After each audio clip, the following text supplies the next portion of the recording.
ආයිබෝන් සුවදායි උදෑසනක් සුවදායි දවසක් බවට අද දවසපත් වේවා. සුපුරුදු සහ ලෙන්ගතු ප්‍රාර්ථනාව ඒ ප්‍රාර්ථනාව ඒ විදිහට මිෂ්ට වෙන්න කියන එකයි අපේ හදවතින් අපි ඔබට කරන ප්‍රාර්ථනාව. කතාවක් තියෙනවා ජීවිතේ හොඳම කාලයට මුහුණ දෙන්න නම් ජීවිතේ නරකම කාලයත් එක්ක සටන් කරන්න ඕනේ කියලා. විශ්වාස කරනවා ඔබයි මමයි රටක් විදිහටත් ලෝකයක් විදිහටත් මේ ගෙවන්නේ ඒ නරකම කාලය කියලා. ඒ නරකම කාලය ඇතුලේ අපි සටන් කරමු. අපිට හොඳම කාලය ලැබේවි. ඒක කරන්න පුළුවන්.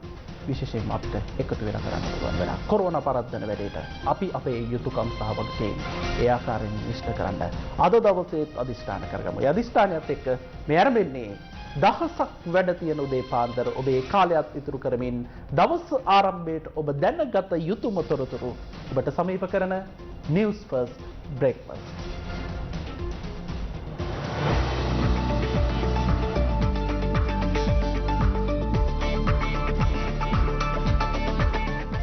ඊයේ රාත්‍රියේ අපි නිින්දට යන්න ආසන්න වෙද්දී අපිට අහන්න ලැබුණා අපි බලාපොරොත්තු නොවුණු තවත් යම් බයක් හිතට ඇති කරන කාරණාවක්. ඒ තමයි ලුණුගම් වෙහෙර සහ තනමල් විලාවට ප්‍රදේශවලට ඊයේ රාත්‍රී 9:20ට පමණ භූකම්පන තත්ත්වයක් දැනුණු බවට ප්‍රදේශවාසීන්ගෙන් තොරතුරු වාර්තා වෙන්න ගත්තා. විශේෂයෙන් මේ ප්‍රදේශවල ජනතාව අපත් සමග අදහස් පළ කිරීමේදී ප්‍රකාශ කළ කාරණය තමයි ලුණුගම් වෙහෙර සහ තනමල් විලාවට ගම්මාන රැසකට විශාල ප්‍රදේශයකට මේ භූකම්පන තත්ත්වය දැනුණු බව. නිවාසවල වහලවල් පවා දෙදරන මට්ටමක භූකම්පන තත්ත්වයක් ඔවුන්ට දැනුණු බව තමයි ප්‍රදේශවාසීන් සඳහන් කළේ. අපත් සමගින් මේ පිළිබඳව ඊයේ රාත්‍රියේ කරන සොයාබැලීම්වලදී මේ පිළිබඳව අප භූවිද්‍යා හා පතල් කැණීම් කාර්යාංශයේ සභාපති අනුර වල්පොල මහතාගෙනුත් අද උදෑසනින්ම විමසීමක් කළා. එතුමන් සඳහන් කරපු කාරණය තමයි යාල කලාපංක එක ප්‍රදේශයේ තමයි මෙම සුළු භූචලන තත්ත්වය ඇති වෙලා තිබෙන්නේ.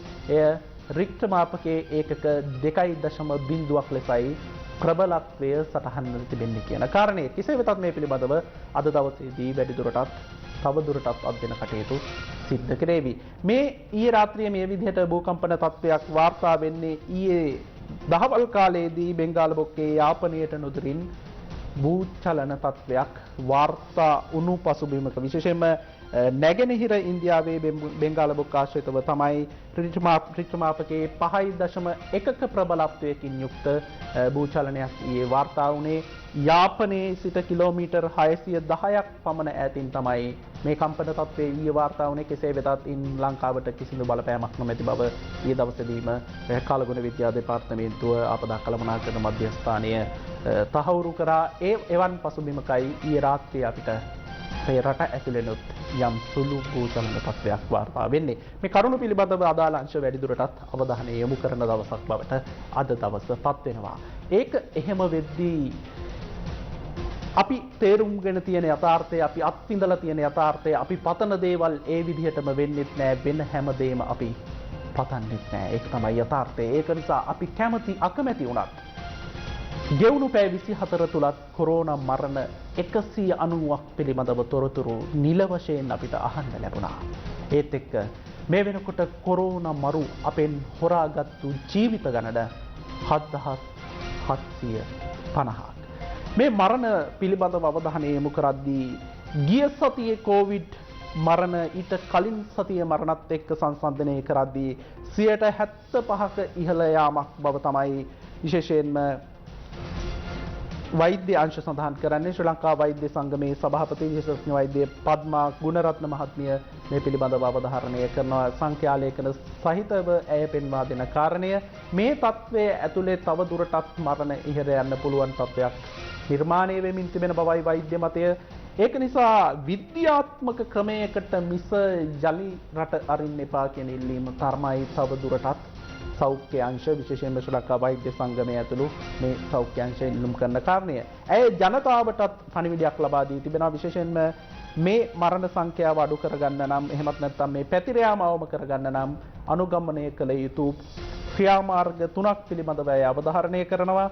එන්නත් ලබා නොගත් අවුරුදු 60ට වැඩි පුද්ගලයන් ඇතුළු අනෙකුත් අය ලැබෙන පළමු අවස්ථාවේදීම එන්නත ලබා ගන්න කියන ඉල්ලීම, ඒ වගේම අන් අයට රෝගය නොවැළඳෙන පරිදි මේ ඇඳිරි නීති සමයේ කටයුතු කරන්න කියන ඉල්ලීම කොවිඩ් රෝග සම්බන්ධයෙන් විශේෂයෙන්ම මේ කොරෝනා තත්ත්වයක් සමග ඇතිවිය හැකි රෝග ලක්ෂණ පිළිබඳව නිසි අවබෝධයක් ලබාගෙන සිටීම අතිශය වැදගත් කියන කාරණය ඇය අවධාරණය කරනවා ජනතාවට.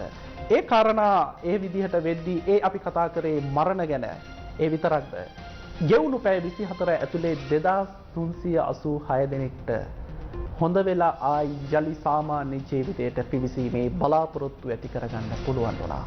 හැබැයි තවත් 4446ක් මේ රට ඇතුලේ නව කොරෝනා ආසාදිතයන් බවට පත් වුණා. මේ ඊයේ දවසේ වාර්තා වුණු ගෙවුණු පැය 24 ඇතුලේ වාර්තා වුණු මේ ආසාදිතයන් 4000 ආසාදිතයන් අතරින් 4446ක් වුණු ආසාදිතයන් අතරින් කළුතර දිස්ත්‍රික්කයෙන් වාර්තා වන ගණන 648ක්, ගම්පහ දිස්ත්‍රික්කයෙන් 527ක්, විශේෂයෙන් කොළඹ දිස්ත්‍රික්කයෙන් 495ක්, කිලිනොච්චියෙන් 333ක්, මඩකලපුවෙන් 292ක්, මාතරින් 225ක් සහ ගාල්ලෙන් 232ක් විදියට තමයි මේ 4446 අතරට දිස්ත්‍රික් මට්ටමින් වැඩිම කොරෝනා ආසාදිතයන් වාර්තා වීම සටහන් වෙන්නේ. කොළඹ තිබුණු කොවිඩ් බරපතල තත්ත්වය ඊයේ දවසේ සංඛ්‍යා ලේඛන අනුව කොළඹ ගම්පහ පසු කරමින් කළුතර ආසාදිතයන් වැඩිවීමක් තියෙන්නේ. රටේ උනත් ලෝකේ උනත් කොහේ උනත් කොරෝනා අඩුවීමයි අපේ බලාපොරොත්තුව. ඒත් එක්කම මේ තියෙන තත්ත්වයන් ඇතුලේ මේ වෙනකොට අපේ රට ඇතුලේ සෞඛ්‍ය පද්ධතියේ අධීක්ෂණය යටතේ ප්‍රතිකාර ලබන කොරෝනා රෝගීන් සංඛ්‍යාව 44248ක්. ඒ නිසා කොරෝනා හැදුනොත් මොකද කරන්න කියලා සැලසුම් කරනවා වෙනුවට කොරෝනා ආසාදිතයෙකු නොවී සිටින්න කරන්න පුළුවන් හැමදේම අපි අකුරට කරමු. සෞඛ්‍ය මාර්ග උපදේශ අපි අකුරටම පිළිපදිමු. මොකද ඔය සඳහන් කරපු රෝගීන් 44248 ඇතුලේ කොරෝනා ආසාදිතයන් 9606ක් මේ වෙනකොට ප්‍රතිකාර ලබන්නේ ගෙවල් වල. රෝහල් වලත් උපරිම ධාරිතාවට ඇවිල්ලා තියෙන කාරණය අපිට රහසක් නෙවෙයි. කොළඹ දිස්ත්‍රික්කයේ ඇතුලේ විතරක් ගෙවල් වල ප්‍රතිකාර ලබන ආසාදිතයන් සංඛ්‍යාව 3162ක්. මේ තත්ත්වයේ ඇතුලේ ඖෂධ නිෂ්පාදන සැපයීම් හා නියාමන රාජ්‍ය අමාත්‍යාංශ ලේකම් වෛද්‍ය සමන් රත්නායක මහතාගෙන් අපි කරපු විමසීමකදී එතුමන් සඳහන් කරපු කාරණය තමයි මෙලෙස ශීඝ්‍රයෙන් රෝගීන් ඉහළ යාමත් එක්ක රෝහල් වල ඔක්සිජන් භාවිතයත් මේ වෙනකොට ඉහළ ගොස් ඇති බව. මේ ඉහළ යාම තේරුම් ගනිමින් මීට මුහුණ දීම සඳහා කැබිනට් මණ්ඩලයේදී පසුගිය දවස් තීන්දුවක් ගත්තා. සතිපතා ඔක්සිජන් ලීටර ලක්ෂ 3කින් ගෙන්වීමට කැබිනට් අනුමැතිය හිමිව තිබෙන බවත් අප ඊයේ දවසේදී ඔබට වාර්තා කරපු කාරණය. ඒ අතරතුර දරුවන් ගැන වැඩි අවධානයක් අපි කොහොමත් අපි දරුවන්ගේ ප්‍රවේශම ගැන හිතනවා. ඒක වැඩිහිටි පරම්පරාවේ පුරුද්දක්. කොහොම වුණත් ඊයේ දරුවන්ගේ ආරක්ෂාව ගැන හිතුවට වඩා වැඩිපුර අද දවස පටන් ගනිද්දි දරුවන්ගේ ආරක්ෂාව ගැන කොරෝනාත් සම්බන්ධයෙන් හිතන්න වෙලා තියෙන තත්ත්වයක් නිර්මාණය වෙලා තියෙන්නේ.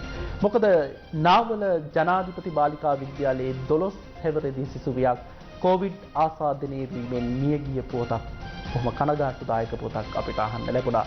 යම් සුළු රෝගී තත්ත්වයකින් පසුව සසන අපහසුතා ඇතිවීම නිසා තමයි ඇයව රික්වේයාර ළමා රෝහලට ඇතුළත් කර තිබුණේ. මේ වන විට ඇගේ පවුලේ හැමෝම නිරෝධායනයට ලක් කරලා තිබුණු මොහොතකයි ඇයත් අසනීප වෙන්නේ.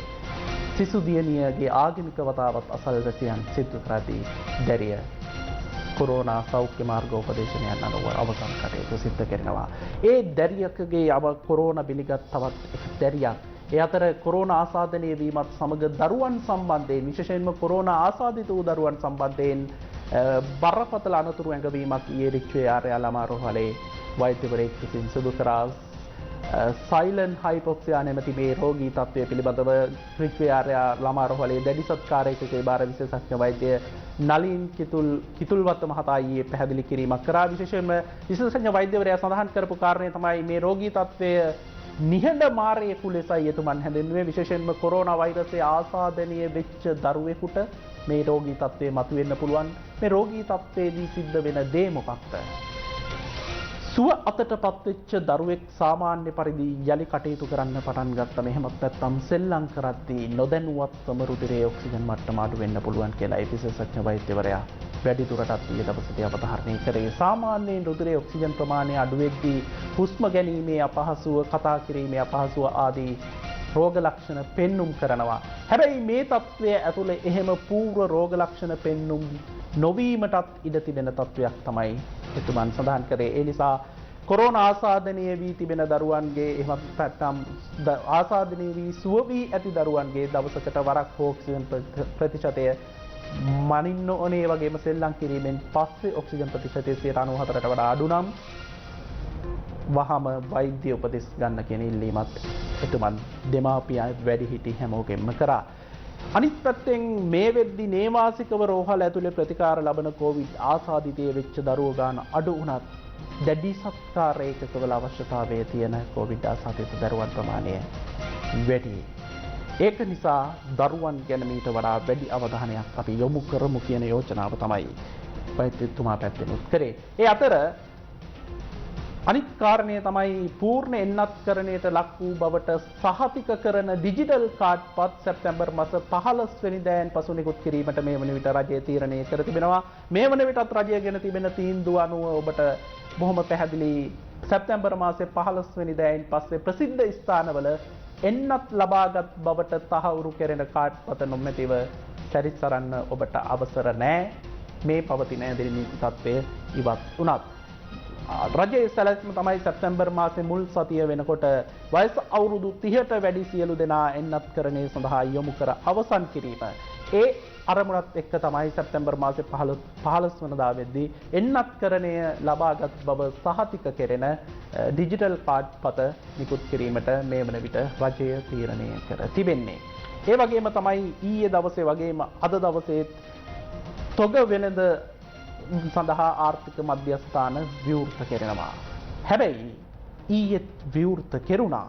හැබැයි ඒ විවෘත කරපු තැන්වල අපිට දකින්න ලැබුණු දර්ශන නම් එතරම්ම සතුටුදායක නැති තත්ත්වයක් තියෙන්නේ. විශේෂයෙන්ම මැනින් වෙළඳපොළ වෙන්න පුළුවන්, දඹිල්ල ආර්ථික මධ්‍යස්ථාන වෙන්න පුළුවන්, මේ හැමතැනම කොරෝනා මාර්ගෝපදේශ ඒ විදිහටම පිළිපැද්දද කියන ප්‍රශ්නාර්ථයක් ඒ තත්ත්වයන් නිරීක්ෂණය කරද්දී පේන්න තියෙන දෙයක්. ආරක්ෂක අංශවලට, සෞඛ්‍ය අංශවලට විතරක්ම මේ වැඩේ කරන්න බැරි වෙයි. ඒකින්ද අපි අපේ යුතුයකමත් තේරුම් ගමු. අත්‍යවශ්‍ය වැඩවලට එළියට යන්න සිද්ධ වේවි. හැබැයි එහෙම යන්න වෙන අපිට සෞඛ්‍ය මාර්ගෝපදේශ පිළිපදිමු. එහෙම නැති වුණොත් එහෙම අපිට ඉස්සරහට අහන්න ලැබෙන ප්‍රවෘත්ති මීටත් වඩා කනගාටුදායක තත්ත්වයක් නිර්මාණය කරන ප්‍රවෘත්ති වේවි. එහෙම නොවෙන්න කියන බලාපොරොත්තුවත් එක්ක හුස්ම හිල්ලලා සිටින ජනතාවට ඉක්මන් සුව ලැබේවා. කොරෝනා ආසාදිත වූ සියලු දෙනාට, රටවාසී ලෝකවාසී හැමට සුවපත් වේවා කියන ප්‍රාර්ථනාවත් එක්ක අපි අද දවස පටන් ගමු. ඔබට සුවදායී දවසක්.